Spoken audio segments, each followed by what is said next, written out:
maybe.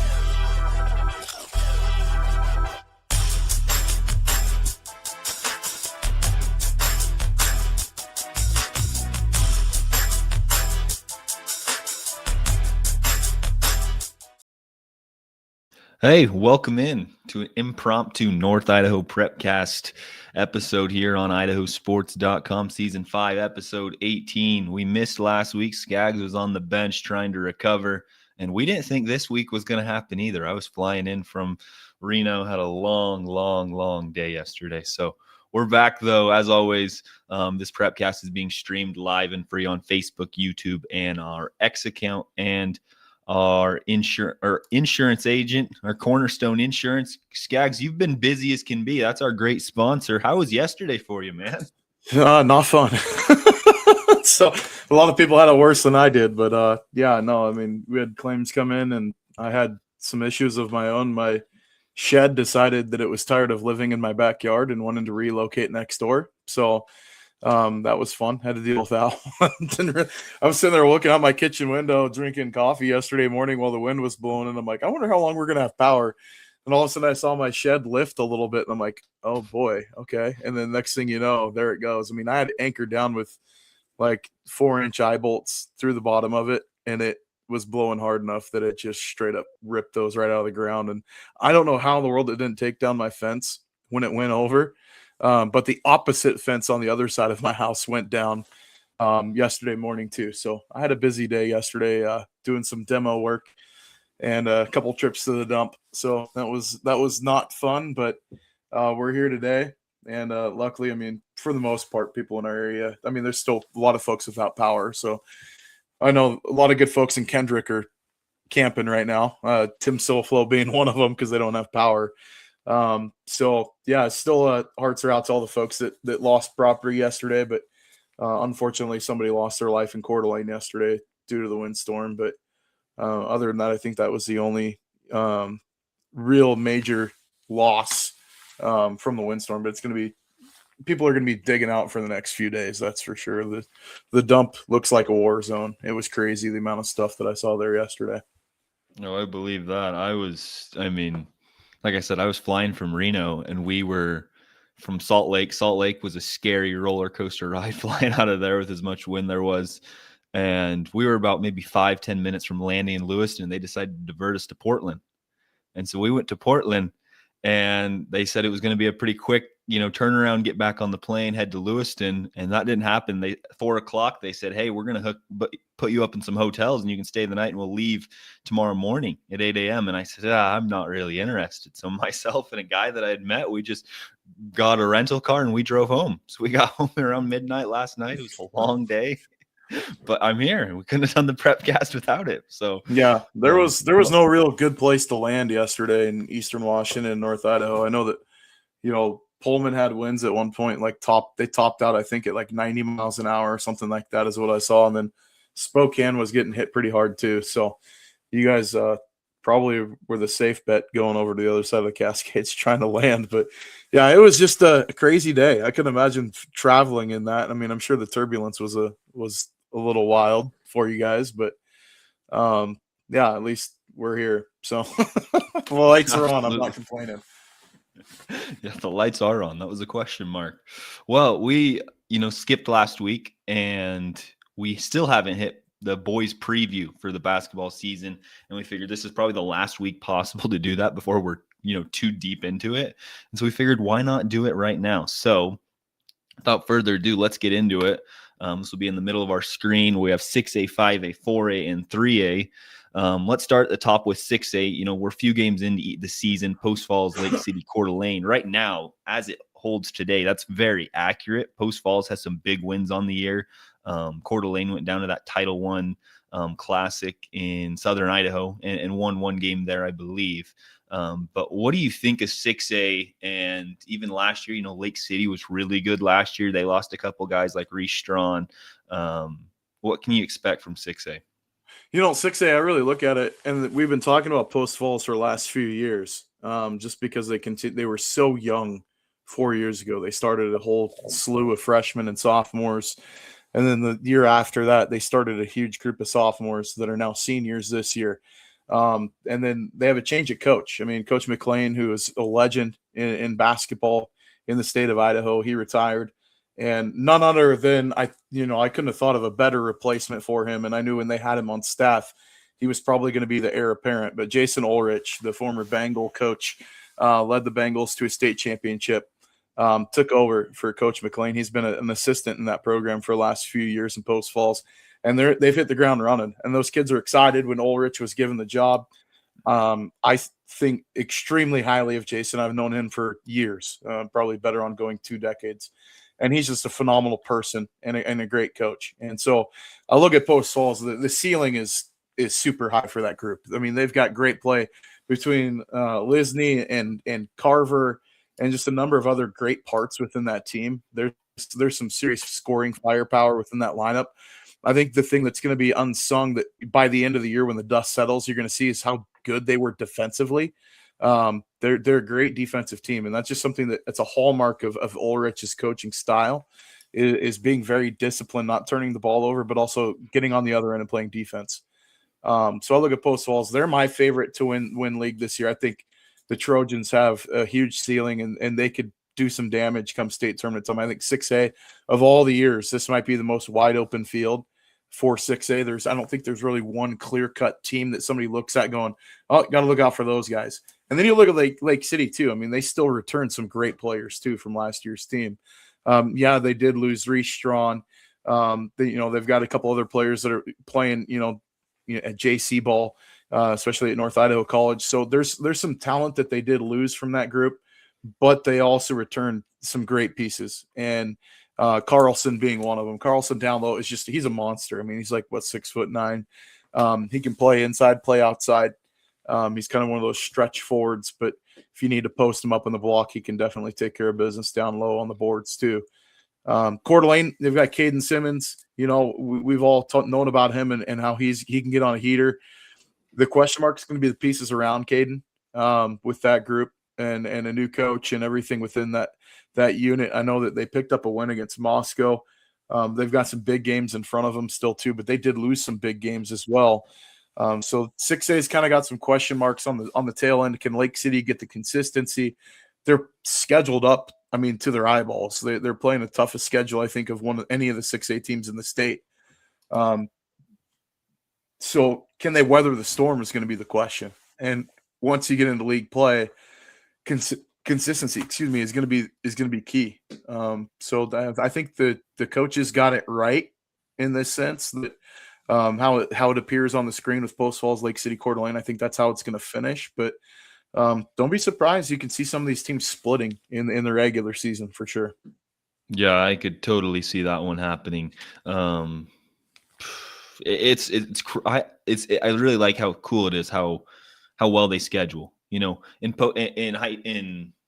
football, we sometimes see them scheduled down a little bit, and they still are. And football is obviously an entirely different landscape. But Lake City, going down to California, I think it was they went down, not California. They played a lot of California teams, went down to the Hawaii tournament and played in that, and played against some really good schools there. Post Falls. They did go to California too, and they're going to Hawaii as well. So, yeah. Post Falls going to down to Boise, playing a couple teams there. Coeur d'Alene going down to Southern Idaho. There's a lot of Washington schools that they're going to be playing the next few weeks that are really good. So I think that builds well for them heading into the state tournament, even though I think only one seed goes, if I'm not mistaken. Yeah, and it was a smart move, I think, with those 3 schools to pick up the lion's share of the GSL, the Greater Spokane League, from Eastern Washington, Spokane area, to pick up, because their schedule, if you look at Post Falls, Lake City, and Coeur d'Alene, their schedule for the next 2 weeks is going to be pretty daunting.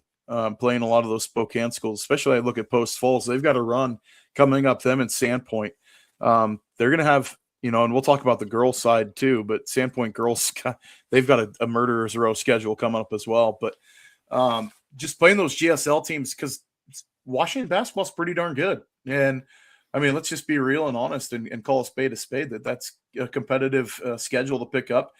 You're not necessarily going to get the marks in max preps because of going across state lines, with Washington not using max preps as heavily.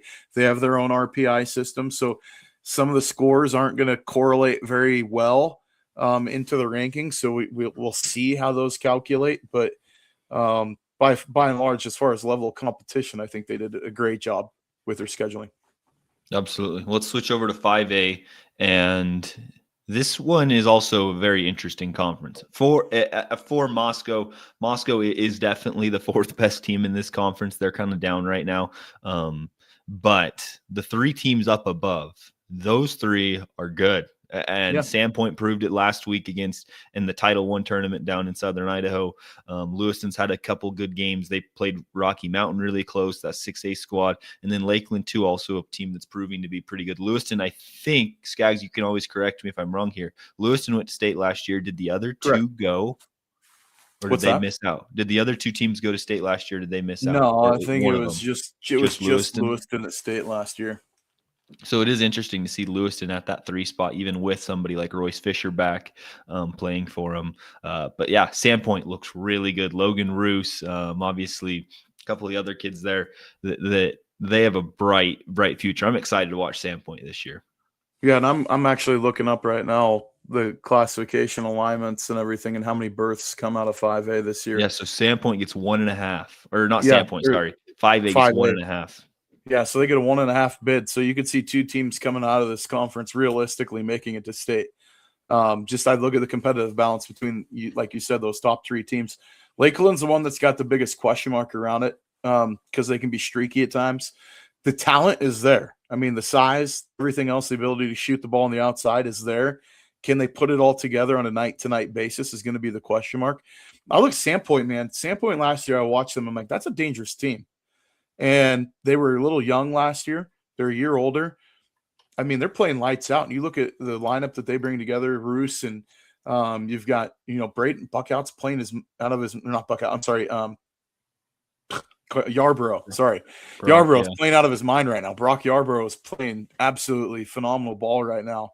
So, that's a group to keep an eye on. Sandpoint, I'm really high on them right now just because of the competition they've played thus far and how they've done. They responded really well. I mean, they lost to a Star Valley, Wyoming team by 1 in OT. That same team beat Coeur d'Alene by 20 the night before. So, there's a lot of balance within this conference. I think Lewiston Sandpoint's 1A, 1B right now. I look at those two as kind of being the favorite coming out as it sits now. But like I said, Lakeland, if they can put things together, you never know. So they have, like I said, they've got the size and the ability. They're just going to have to get the consistency under the reins and see if they can make things interesting once they hit the meat of the league schedule. Absolutely. That'll all happen late in the, January timeframe. All right, 4A. Well, they're both tied for first. Both coaches decide to vote for each other, I would hope, or themselves. It could be either or. Bonners Ferry, the state champ from last year, lost a lot. Thomas Bateman, Asher Williams, both gone, both graduated. So now a new group kind of steps in to fill those shoes. And Timberlake's no slouch themselves. No. Does Timberlake have a chance this year in the Intermountain League? I think so. I think it's wide open. I mean, Bonners Ferry returns a few good pieces from that group last year. I mean, Abubakari's back, but it's going to be interesting. Timberlake, it's kind of weird to say that Timberlake brings back, I think, more experience than Bonners Ferry. And that's a team that made, a couple of back-to-back runs to state titles. The Tigers are going to have to figure it out and play better defense. I mean, let's just be honest. But they've had a tough one against Wallace earlier in the year. They came back and beat Wallace the next time around by 10. I don't really think either team – I mean, Bonners Ferry early on has played the tougher schedule, in my opinion, because they played a lot of those 5A schools.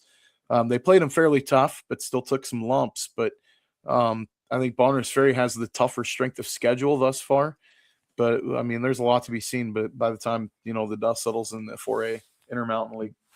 Big thing, only a half seed goes to state, and you're playing the 3 seed out of District 3. And that's tough because District 3 looks really good this year. Yeah. District 3 looks really tough. So, I mean, is this the year that maybe you don't see a team out of District 1 at state? I mean, they're going to have their hands full once tourney time happens because District 3, you look at the depth within that conference, there's some really good teams there. And McCall, who was good last year, got only better with the transfer of Joyce coming in. So, I mean, like there's, some more athletes in that school. I mean, McCall Donnelly's going to be tough. Let's just be real. So, I mean, they return a lot of parts off of last year's team that had a good showing. I had them in the state tournament last year. that was a good group. It really was. And there's a lot of pieces back this year. That team should be poised to make another deep run. Yep, there's also Coal Valley Christian, Yep. and then also Snake River as well, the team that Well, lost. Snake River's in the East, but yeah. No, yeah, correct. Yeah, you're right. Yeah. I guess over it as a whole, yes. Yes. All right, 3A, St. Mary's with a huge win last week against Kendrick. I didn't think St. Mary's was there, but holy cow, boy, was I wrong. Brian Chase got those boys going, and they look and good. his 200th career victory too. That was a big win for him. Not a better time to come against a team like Kendrick that gave them their first loss, and who knows how long. They also Kellogg at the 2 spot, players like Drayden Taylor leading them there. Orofino's a tough 3 seed. I guess they're tied for second. Orofino's a really good team. They finally have this group of seniors that's now at the finally they were starting since they were sophomores, and now they're finally seniors, and this is a group that has a ton of aspirations. That's a team that went to state last year. And then Priest River and Grangeville fighting for those 4th and 5th spot. Grangeville's a team that has again 4 or 5 juniors, a year behind Orofino, and so can Grangeville put it together? That's a question. Their season started off really rough with some losses to Prairie and Nez Perce and a few others, so that's a question mark down there as well. But do you think Kellogg and Orofino, do they can play with Brian Chase and the boys up in St. Mary's?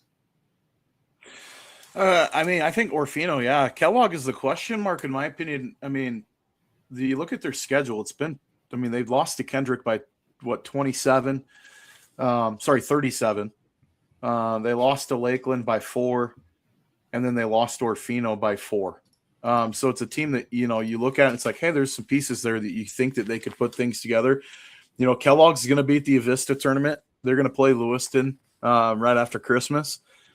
So you want to see how is Kellogg? How are they good? They're going to have to play a good 5A school right there, and we'll see. But that conference, I think, is more balanced than people want to give it credit for. I do see St. Mary's being really good. Priest River is another team that nobody's really talking about either, that was on the upswing last year, that returned some nice parts to that group as well. So that's a team to keep an eye on. I know that they lost to Riverside a couple times and then lost to Timberlake to start the year off. But, they did get a win over Grangeville as well last weekend. They're going to play Sandpoint tonight. So if Priest River wants to show their mettle, what can they do? That they're going to have to show up against the Bulldogs tonight in that ball game. But I think the conference as a whole, as far as balance from 1 through 4 or 5, this might be one of the more competitive leagues that we see this year within North Idaho. Yeah, I would agree with you. St. Mary's is the team that lost to Sandpoint by 10 to start the year. And so when I saw that, I was like, okay, they're legit. And then ended up beating Kendrick in overtime as well. So it's a really good group there. Coach Chase has a great group there. And he's a phenomenal coach anyways. He's been there for a minute, and they've got a state championship under their belt with him leading the helm. And so, I know he's going through his health battles as well, but he's still showing up day in and day out, and things are still looking good down in St. Mary's. So, the Lumberjacks have got a great group of kids. There's a bunch of talent. That's a very athletic team. I don't think they've got the size that they've had in years past, but you talk about athleticism, they've got it in spades with that group on the floor. Yep, they're a team to watch. All right, well, the quote-unquote 8-man teams is up next in the basketball landscape. At the top, 2A White Pine, it looks like Kendrick, Prairie, Kamiah, Logos, Lapway, Potlatch, and Troy. I'll tell you what I know from right now. Lapway is undervalued. They are a much better team. They're sleeping on the Wildcats. Right, yeah, 100%. Lapway is a good team. I would probably put Lapway at that 3 spot, 2 or 3. Prairie's a good squad this year. Kamiah still trying to get Lawson Landmark back from a injury that happened. Well, he actually had surgery to end football season right after the season started, and then practiced a couple days, had another injury during basketball, and so he's trying to get back into the lineup as well. So Kamiah is a team to maybe keep their eye on, but they're still trying to get back healthy.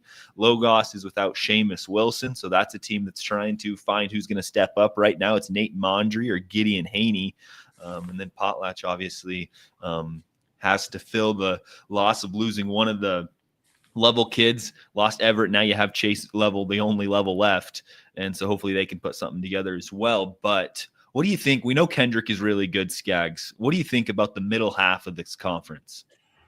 I mean, I think it's pretty balanced. I mean, Prairie's a really good team. I think there's Prairie and Lapway are two clubs I think folks are sleeping on in 2A. Are they going to win a state championship? I don't think they've got the firepower there, but I certainly think the coaching is there. You got Zach Eastman leading that Wildcat team. He's just a great motivator of athletes. I mean, he can take, those C+ guys and turn them into A-, B+ players. That's the type of coach that Coach Eastman is. So the fact that Lapway is off to a hot start doesn't shock me at all.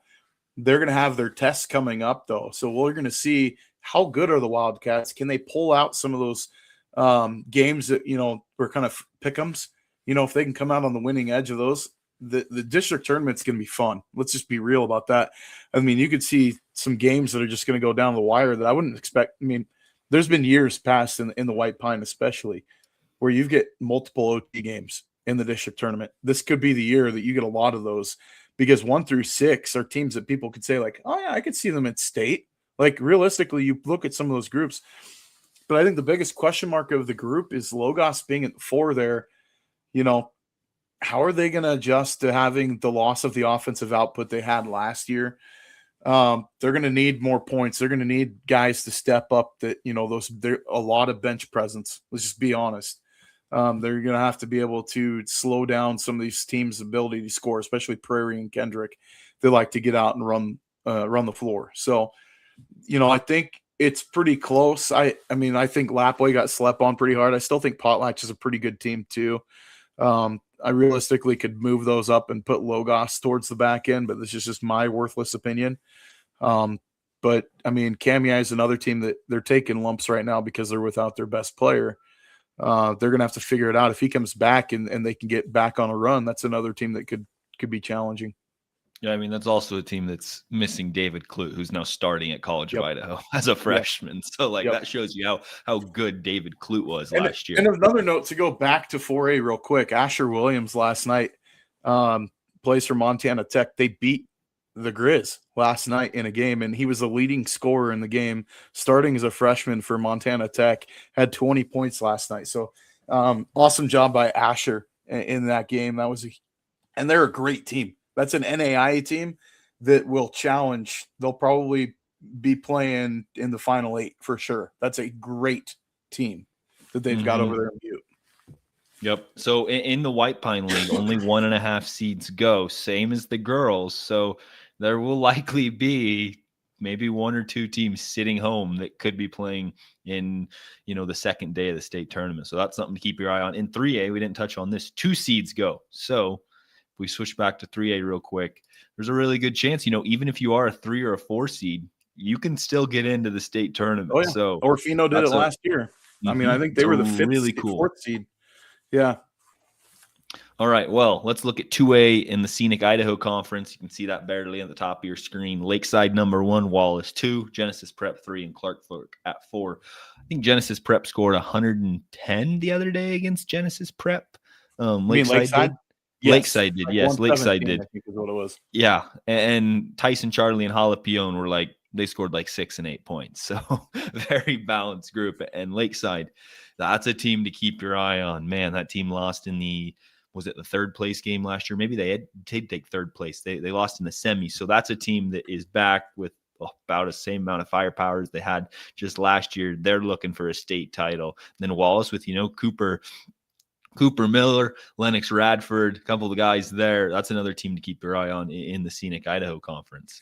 Lakeside is deadly. I mean, we've seen them on a run for the last, few years and winning a state championship a couple of years ago, beating a really good Lapway team in OT. And then, last year they lost to Kamiah in the semis, then lost to Grace in that 3rd place game, like you said. So, but that's a motivated group. I mean, you look at the lineup that they've got, some great players in that group. Tyson Charlie's back in his senior year. Jalapeno is there as well. They've got some other guys that were on the roster last year as underclassmen. A lot of freshmen got some time. So it's going to be interesting to see, how they can turn things around with this group and see if they can get over the hump again.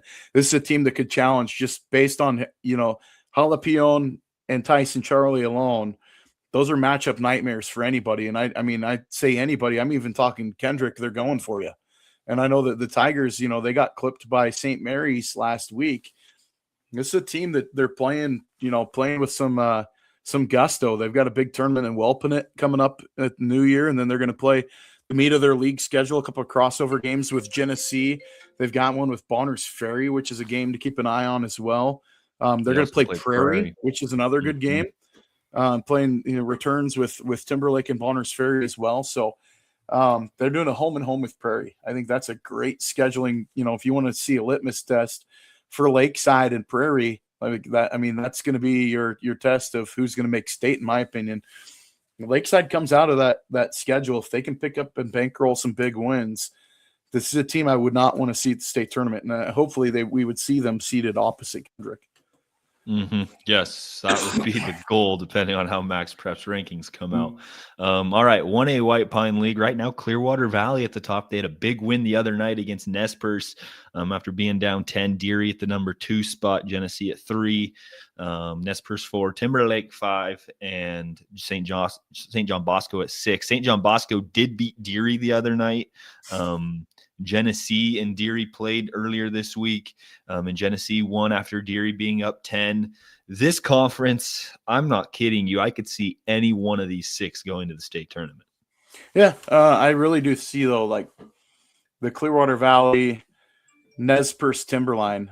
Timberline right now is actually, I think, playing ahead of schedule. If you look at what they've been able to do, they've got a win over St. John Bosco. Yes, they did lose by 35 to Orfino. They got a big win over Deary. They're going to play Genesee this weekend. They've got a return trip to Deary. There's some points on that schedule for Timberline. They're going to have to get some big wins. It's a team that doesn't have a huge roster. Play a little shorthanded just because of the school size. Deary at the 2 is, for me, kind of a question mark based on what I've seen thus far. I don't know. They could tend to get on a run later in the year, but Clearwater Valley right now is looking like a clear-cut favorite, but I say that with an asterisk because, as you said, this is a very balanced conference. And Clearwater Valley was also the team last year that swept the entire league and dropped down from 2A, right? They opted to come down, and then district tournament time come around, and they didn't make the state tournament. So That's something that they're missing. They also don't have Hyson Scott. He transferred out. That's a huge loss for Clearwater Valley, who steps into those shoes. That's a huge question for that group as well.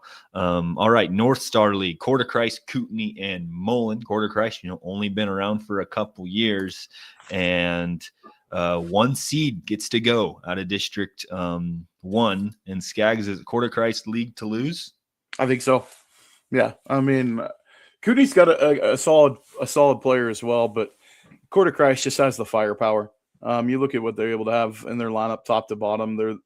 They've got a more complete roster, I would say, and you look at firepower and size and the ability to play inside outside.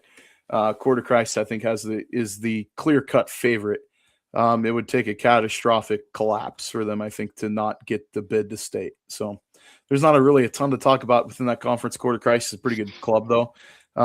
You saw them have to schedule outside their league quite a bit this year to obviously, with a 3-team conference, you're going to have to complete a schedule. They're 3-2 right now, so we've got a chance to see them a little bit. They beat Mullen by 47. They beat Clark Fork by, 15. So, it's going to be interesting. They did play Coeur d'Alene's JV team and took a loss by 30, but they're going to play Lakeside coming up after the new year. Then they got Wallace, Clark Fork, Priest River. That's going to be their challenge. And then they play Clearwater Valley. So we want to see where Coeur d'Alene stands. I think that's going to be kind of the dart on the dartboard is that Clearwater Valley game for other 1A teams to see a challenge of if they compete at state. Yep, no doubt about it. Well, Scaggs, every week we do a North Idaho 9. We rank all the top teams in the state of what we think is our opinion, right? I don't know, probably not. But here's what we got for the week. So In the girls' landscape, it goes Coeur d'Alene, Sandpoint, Lakeland, Lapway, Grangeville, Prairie, Deary, Timberlake, and then Kellogg to round out that group. And then on the boys' side, Post Falls, Lake City, Sandpoint, Lewiston, St. Mary's, Lakeside, Kendrick, Orofino, and then tied at 9 is Lapway and Prairie. What do you think, Scaggs? The only team that I'm kind of on the question mark right now is Grangeville's at 5 after dropping back-to-back games against two teams that aren't even on the list right now. Yeah, but I still look at coaching and talent, and I know that they were without one of their better players in one of those games too. And so, I don't hold a ton of weight in that loss, but in one of those losses. But I think if they get a return trip with Cami, I really do think that they could probably win that game. Cami is a good team. They're just on the outside looking in. I mean, you'd have a couple teams that are out there on the girls' landscape that could realistically find their way on the list again. I mean, Nez Perce is another one of those teams to keep an eye on too. Kellogg, to me, is kind of the question mark in my opinion.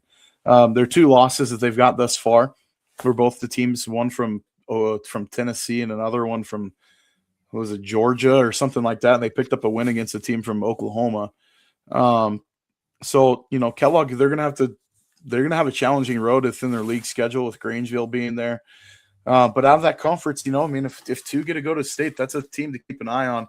We've seen their size, but they've got an underclassman that can shoot the lights out too. So, it's going to be interesting to see how things kind of shake up down the road. The one team I think that's been the most impressive, besides the Sandpoint, Coeur d'Alene, Lakeland up there at top, Deary. Deary has been lights out, and I was high on them going into the season in our preview show, and I'm still high on that team. I think they're going to be a force to be reckoned with. 1A is going to be pretty competitive this year. I mean, let's just be honest. You got some really good teams out of District 3 and 1A, and a few, from Eastern Idaho as well. But this is a team with the lineup that they put out there. They can compete with anybody. Mm-hmm. Yeah, the one team that I look at on the girls' side is Lapway with the schedule, and you can ask Coach Mater about it. She wishes she had a more difficult schedule, but she's taking care of business with everything she has. She hasn't lost a game yet to start her campaign with the Wildcats. So I know Lori Mater's excited about that, and her girls have looked really good when they've played. On the boys, the team that I look at is Kendrick. Kendrick dropped from this 3 seed all the way down to 7 after a loss to St. Mary's. Kendrick's probably looking like, what in the world did we do to drop down to 7? That's the lowest they've probably ever seen in their life. But that's a team that's really good, and I would expect them to be fighting for the top. And then Orofino is a good team as well. And then Prairie Lapway. I think that those two teams, we talked about it before. We weren't sure where to put, that triangle there at the bottom, how to rank those teams. But I think Prairie and Lapway at the bottom those two teams are as close as it could get at this point. Yeah. And I think we could have argued to put all 3 of those teams at 8. But they're very evenly matched right now. Very evenly matched group. So, Kendrick is at 7. More as a motivation factor from us. This isn't us poo-pooing on them at all. I'm not afraid of dropping one game to St. Mary's in OT. They're going to get another chance against the Lumberjacks later this year. So we can take the hate if we want, but I think at the same time, that's not sliding Lakeside in what they've done so far. I mean, good night, you're winning the game by almost 90 points. And then you throw in, St. Mary's has been looking really good thus far. Sandpoint to me right now is kind of one of those teams I look at and I'm like, they're pretty darn good. You watch them, you get your eyeballs on how they play. That's a group that you're like, okay, I could see this team with Coach Love now coaching the boys team. He's a phenomenal basketball coach.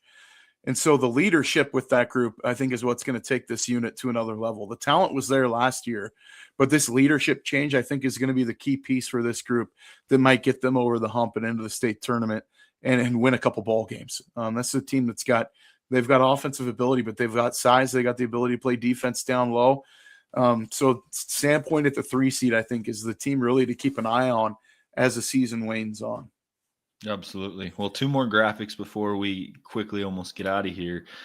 This is a wrong graphic. The boys' top basketball teams in the area. Sean Kane, Joel Richardson, and yourself and I go through and we pick out the top teams that we can find throughout the state of Idaho. And I'll give you I who we didn't have pick it. this week. Sean picked Yeah, for that's me. Sean. That's Sean's fault. So Sean actually ranked Scaggs because he had too busy trying to find his fence. But at the moment, I have Cuna, Sandpoint, Coal Valley Christian, St. Mary's, Lakeside, and Mackey. And then Scaggs, you have Post Falls, Lewiston, Snake River, New Plymouth, Kendrick, and Rockland. Outside of the Lewiston 4A one, I know through you're upset 1A. about Lewiston. I'm What do you think about it? 4A, Yeah. yeah, 4A through 1A. I'm confident with those picks because he just copy and pasted from last week. I still think those teams look pretty good. 6A and 5A, I still think Post Falls, even though they took a lump to Cuna, that's a game they probably want back. That's it. I still think Post Falls is right there.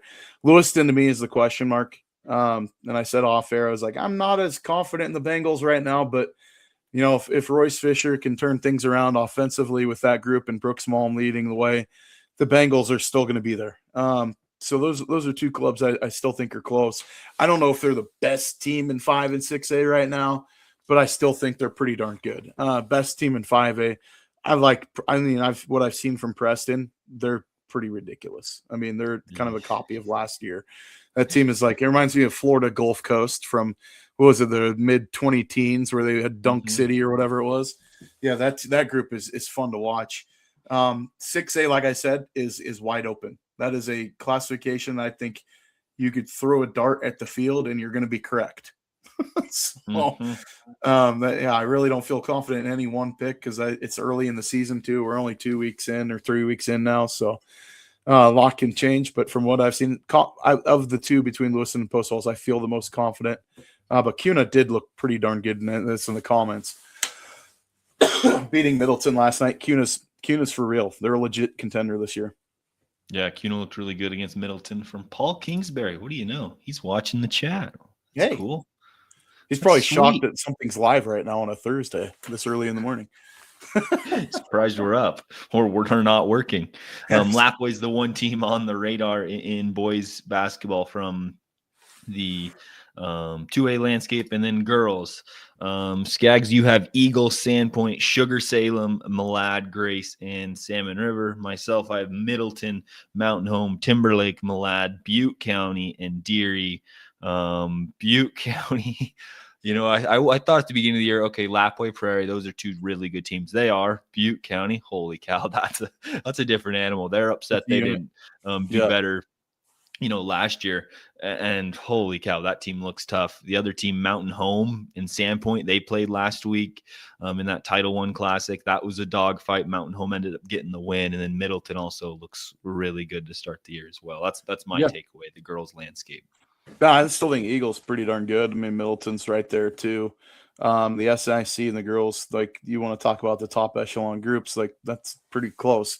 You know, I'm still high on Sandpoint on the girls' side. I think that's a really good team. Joel picked Lakeland, which I still think is a great pick too.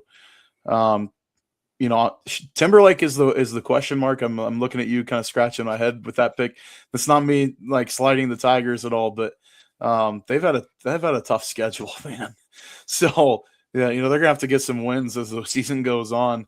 Bonners Ferry's already trying to make some noise right now, saying like, "Hey, we're still around too. We exist." So, you know, they got a big win last week as well. But yeah, we talk about the rest of those groups, and Salmon River. I'm still sticking with that pick. I'm gonna ride that one the rest of the way. I think Salmon River looks very, very good at 1A. They are a dominant girls program.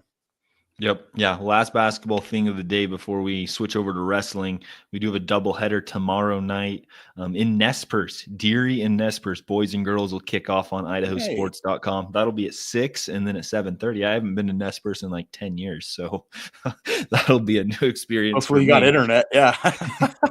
Hey, Adam Keith said we do, so I hope we're in the clear. But yeah, Nespers and Deary on Idaho Sports tomorrow night. The girls' game I'm really looking forward to at 6:00. That's going to be probably one of the best 1A games you can find. Yep. And then also the boys' game is going to be a real deciding factor of where those two teams line up. But Scaggs, I'm going to hand it over to you entirely Tell me what you know about wrestling. Next week, we're going to hit on it a lot more before we hit the Christmas holidays. So, wrestling, obviously, we're still really early, very early in the season. The first big test of the year is coming up this weekend at North Idaho College. We got Tri-State happening this weekend. That's going to be, there's a whole slew of guys locally here in District 1 and 2 that are looking to find their way to the podium. And that's a big tournament. If you're placing at Tri-State, the odds of placing at state are significantly high. Like, it's just kind of one of those events. I'll be lucky to be on the PA address for that one for finals. So I'll be able to see some of these guys firsthand.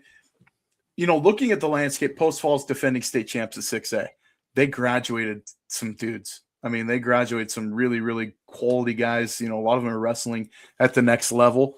Are we going to get another repeat state champ out of the North? It's going to be tough sledding this year. I do look at statewide, the balance per weight class is right there. It's going to be fun to see how some of these guys come out. Out of a one bid, district to where you got District 3 gets like 2 or 3 bids. It's going to be really interesting to see how many of these teams rely on the at-large bid process to get those extra guys into the state tournament. Does Post Falls repeat? I don't know. Are they going to get a podium finish? I believe so, 100%. I don't know if they're going to be able to hoist the blue trophy at the end of the year, but of all the years, they're going to have a showing like they did last year, because I think the same questions existed going into the season, and as the season went on, they got stronger and stronger, and those number 2s started to wrestle out of their mind. So there's a lot of experience for the state tournament. Coeur d'Alene looks really good this year. There's some quality wrestlers for the Vikings that are coming back. You look at Lakeland's going to be pretty solid at 5A as well. Sandpoint's got a couple kids in 5A. They're going to be really good. They're going to probably find some podium finishes come state tournament time. I think the big thing that's going to noteworthy is girls wrestling. The participation numbers are through the roof, which is awesome to see. The girls state tournament last year, there was still some holes that were in the roster, in the lineups there, and in the brackets. But I think, as we get more participation, you're going to start seeing the cream start to rise to the top. And girls wrestling is putting itself on the map nationally within the state of Idaho. And so, folks like Val Johansson up at Sandpoint, there's a lot of folks that have had their hand in this of just growing the sport. And participation numbers, like I said, are just astronomically blowing up. And you go down to the middle school levels, like Moscow's got like 25 girls that wrestle at the middle school level now. So like some of these programs are just looking really, really good. You're still going to have really high quality kids coming from these smaller schools. You're not going to have the numbers where you've got a full roster of like 15 to 20 girls, but you're going to have 5 or 6.